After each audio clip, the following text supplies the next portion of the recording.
Bonjour, je m'appelle Josué et les sujets dont nous parlons, c'est la religiosité au XVIe siècle. Bon, ce dont nous allons parler, c'est du mouvement qui a émergé à cette époque, des principaux réformateurs tels qu'ils sont transcendés et des principes de la réforme protestante. La réforme protestante était un mouvement religieux qui a fait ses débuts en Allemagne au XVIe siècle. Il cherchait à protester contre les mauvaises pratiques et les abus qui se produisaient aux yeux des églises catholiques.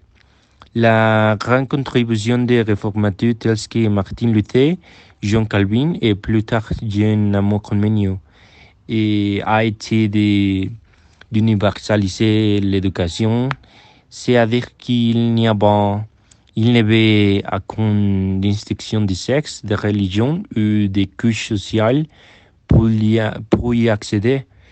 La réforme protestante a été un mouvement qui a transcendé la sphère religieuse, c'est-à-dire qu'il n'était pas seulement un mouvement pour réaliser la réforme de l'Église, mais il a également un impact et une importance dans le développement social, dans la nouvelle façon de voir et d'organiser la société, séparée du domaine de l'Église de son temps.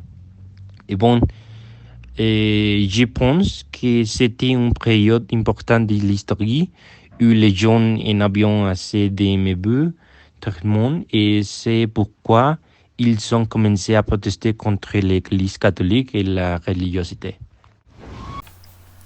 Je m'appelle Roy et je veux continuer avec les principes de la réforme protestante. Parmi les principes de la réforme protestante figure la liberté de conscience grâce à laquelle chaque individu a l'autonomie de penser et de défendre ses idées indépendamment de sa race, de son sexe ou de sa religion. La réforme protestante comprit que la liberté de conscience doit être respectée, non seulement du point de vue religieux, mais aussi du point de vue personnel. Aujourd'hui, cela devient un principe fondamental pour la défense des droits de l'homme et de la vie en général. Un autre principe important de la réforme protestante est la pensée critique, la capacité de penser au-delà de la religion elle-même de manière libre et autonome.